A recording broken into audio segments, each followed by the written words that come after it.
menjadi lesson learned buat kita bersama. Saat ini kita masih menangani, misalnya di JKN. Di JKN masih menangani aset BLBI. Kemudian juga ada ex-BDL. Yang BDL itu bank dalam likuidasi yang ditutup, kemudian asetnya diserahkan kepada DJKN. Kemudian juga ada BBO BBKU. Demikian juga di Birohukum ada 2.000 perkara dari BBPN itu yang diserahkan kepada Birohukum. Sehingga waktu itu kita memecah Birohukum menjadi tiga unit eselon 2, yaitu Birohukum, Biro Advokasi, dan Biro KLI. Atau Biro Humas waktu itu, Biro KLI. Jadi saya juga di momen ini ingin mengucapkan terima kasih kepada rekan-rekan Birohukum juga yang melalui masa-masa sulit saya ketika di 1998, kemudian 2000, pengakhiran BBPN 2004, 2008 pada saat kita mengalami waktu itu ada dinamika terkait dengan Bank Senturi ya, dan beberapa hal lain yang di saat-saat sulit itulah justru kawan menjadi sangat berguna, karena saat itu saya bisa tahu kawan mana yang paling baik, termasuk Birohukum ya. Dan juga dalam penyusunan buku ini, saya terima kasih kepada tim saya, ada Mbak Ika Kardian ya, sangat sabar ikut mengedit ya. Kemudian Mbak Lita juga, dan Mbak Meza kemudian yang juga ikut dalam penyiapan pagi hari ini Pak Budi. Jadi intinya adalah semoga ini bisa menjadi lesson learned. Kalau kita lihat ya, Indonesia ini tidak kurang-kurang punya lesson learned yang perlu kita capture sebenarnya. Knowledge capture menjadi penting. Saya mencoba untuk menguraikan mengenai perbankan secara internasional, pengalaman di Asia, di Indonesia ya, sebelum mengantarkan kepada 3 krisis itu. Karena kita harus menangkap filosofi bahwa pada saat krisis itu dan pada saat beberapa saat kemudian kita melakukan reformasi terhadap hukum kita, terutama hukum perbankan, itu karena kita sadar bahwa bank itu punya peran penting, yaitu sebagai fungsi intermediari bagi satu perekonomian. Jadi kalau pada saat itu kita merekap bank, itu bukan merekap atau menyelamatkan pemiliknya, tetapi adalah menyelamatkan intermediarinya, fungsi krusialnya, fungsi intermediarinya.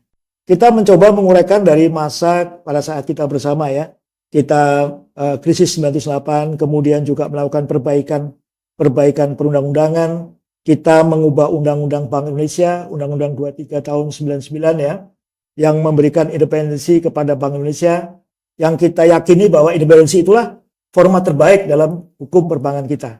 Kemudian juga kita membentuk lembaga penjamin simpanan. Ingat, pada saat kita ketemu, pada saat Pak Budi baru lulus STAN dulu di tahun 2000, kita melakukan penjaminan terhadap BPR, dan juga ada penjaminan bank umum yang kita lakukan melalui BBPN. Mengapa kita perlu melakukan penjaminan umum? Karena itu untuk memulihkan kepercayaan masyarakat. Kita sadar bahwa ketika kita melikuidasi 16 BDL, jadi saya kebetulan secara personal membawa KMK itu, pencabutan 16 BDL, saya membantu Pak Agus Arianto ke Setnek untuk pengumumannya Pak.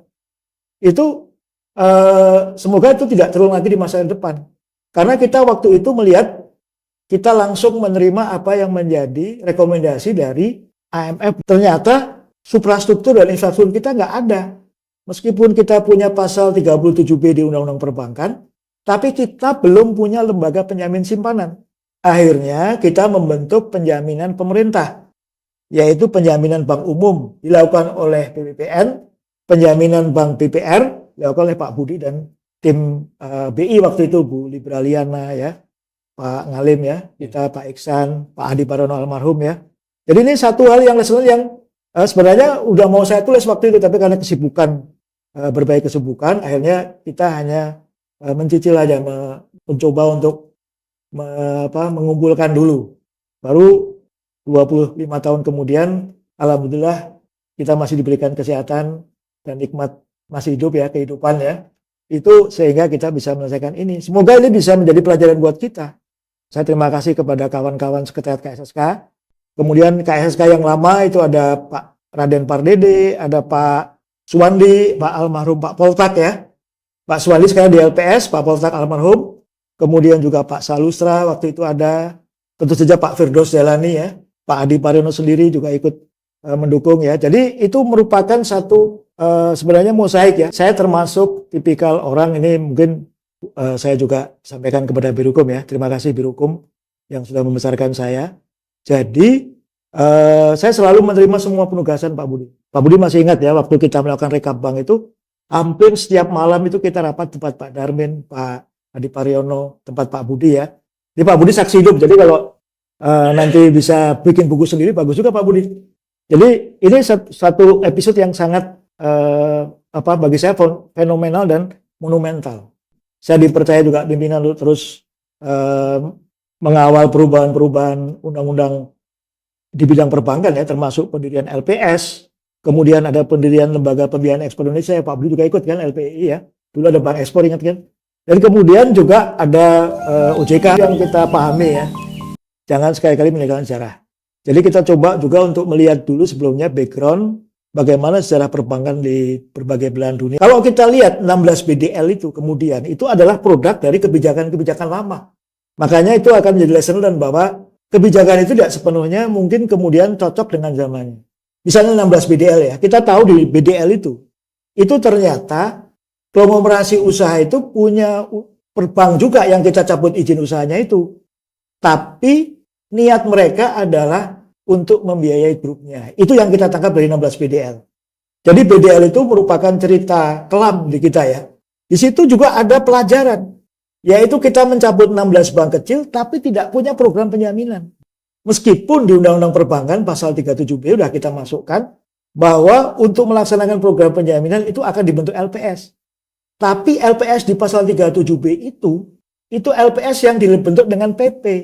Di kemudian hari kita pahami bahwa LPS itu tidak akan mungkin bisa dibentuk dengan PP. Satu, karena badan hukumnya harus sui generis. Kalau PP kan dia nggak mungkin membentuk jenis badan hukum baru. Dia harus ikut badan hukum lain. Kedua, dia karena mengutip uang dari perbankan. Sesuai pasal 23 Undang-Undang 45 harus dengan undang-undang. Akhirnya kita tidak melaksanakan 37B itu, tapi kita melaksanakan pembentukan undang-undang lembaga penjamin simpanan dengan undang-undang nomor 24 tahun 2004. Jadi termasuk tadi supaya kita tahu lesson learned dan kita tahu suasana kebatinan satu kebijakan itu diambil, baiknya kita juga melihat rangkaian dari kebijakan-kebijakan itu saat kebijakan itu diambil. Jadi ketika kita melakukan rekap BPD misalnya, kita bisa tahu bahwa BPD harus kita ubah jenis badan hukumnya. Saya ingat betul perbincangan kita dengan Pak Adi Pariono ya, almarhum ya, dan tim dari UJP ya, Perbankan dan UJB. Bahwa kita kemudian mengubah BPD itu beberapa menjadi PT. Karena kalau kita negara datang merekap, kalau bentuknya masih badan usaha milik daerah, BUMD, tentu saja rekap itu jadi nggak berarti. Nah ini pelajaran-pelajaran yang harus kita lihat saat ini ketika kita mengambil kebijakan. Saat itu ya, kita itu tidak punya infrastrukturnya. Pengawasan bank yang mestinya dengan undang-undang BI dan perbankan itu harusnya di lembaga tersendiri, tapi waktu itu dirangkap oleh Bank Indonesia.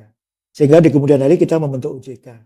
Kemudian LPS yang harusnya merupakan prasyarat, kan di Amerika kan FDIC ada, Federal Reserve ada di sini ya, itu untuk mengcapture best practice di dunia yang akhirnya kita terapkan di Indonesia. Saya kebetulan alhamdulillah dikaruniai kesempatan ya untuk mengaplikasikan pengetahuan yang saya dapat pada saat kuliah, Pak Budi. Jadi saya ngambil S2 di Boston ya waktu itu mengenai banking. Saya pilih karena memang kita sedang menghadapi krisis, sehingga apa yang menjadi best practice internasional itu bisa kita lakukan di Indonesia. Jadi terima kasih kepada rekan-rekan sekretariat KSK ya. Kebetulan saya diberi anugerah ya, beruntung lah bahwa saya ikut di sekretariat KSK pada saat zaman Perpu itu Pak, Perpu 4 2008, Perpu JPSK. Waktu itu kan untuk KSK, tapi waktu itu ada berbincangan yang berbau konstitusional.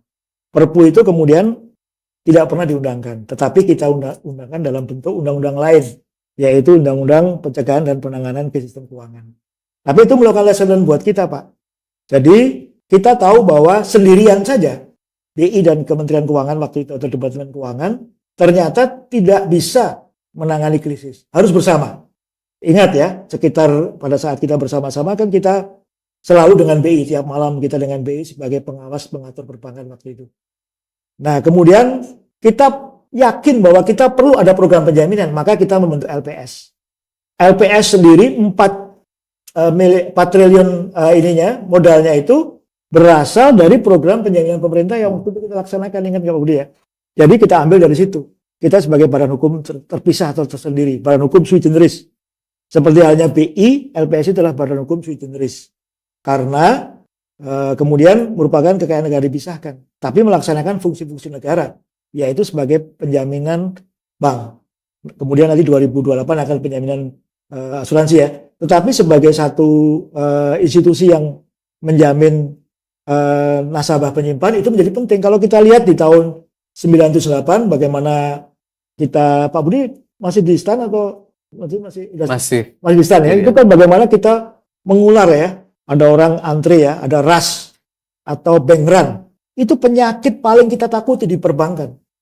Makanya kemudian kita membentuk program penjaminan agar merasa aman menyimpan uangnya di bank. Karena kalau bank itu dilikuidasi, itu kemudian diganti uangnya oleh LPS sesuai dengan ketentuan LPS. Sekarang 2 miliar. Pernah dulu blanket garanti ya. Keseluruhan uang kita dijamin. Waktu itu pada saat kita belum punya LPS.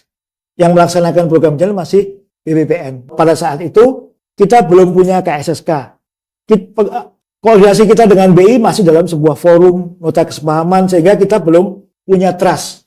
Begitu kita bentuk komite stabilitas keuangan, level of trust kita meningkat. Kita sekarang ini kalau kita lihat ya, antara Bu Menteri, Pak Gubernur BI, Ketua DKOJK, Ketua DKLBS itu dalam kondisi yang sangat ideal. Mereka bisa bicara secara hati ke hati ya, kelembagaan, sehingga kalaupun ada gangguan terhadap sistem keuangan kita, bisa dideteksi sejak awal. Bedanya itu dengan tahun 1998, 2008, dan pada saat kita COVID meskipun sudah lengkap ya. Jadi, itu yang menjadi lesson ya. Kalau krisis itu kan menurut para pendahulu kita, ada Pak Kwik, Pak Budiono ya, menyatakan bahwa krisis itu datang seperti seorang maling ya. Dia nggak akan keluar nuwun. Dan dia datangnya juga kok kebetulan di Indonesia 10 tahun sekali. Nah dengan adanya KSSK, reform undang-undang perbankan, di akhirnya kita kemudian kita menyusun undang-undang nomor 4 tahun 2023 mengenai pengembangan dan penguatan sektor keuangan, itu kita coba rangkum semua lesson learned kita dalam krisis itu menjadi sebuah undang-undang.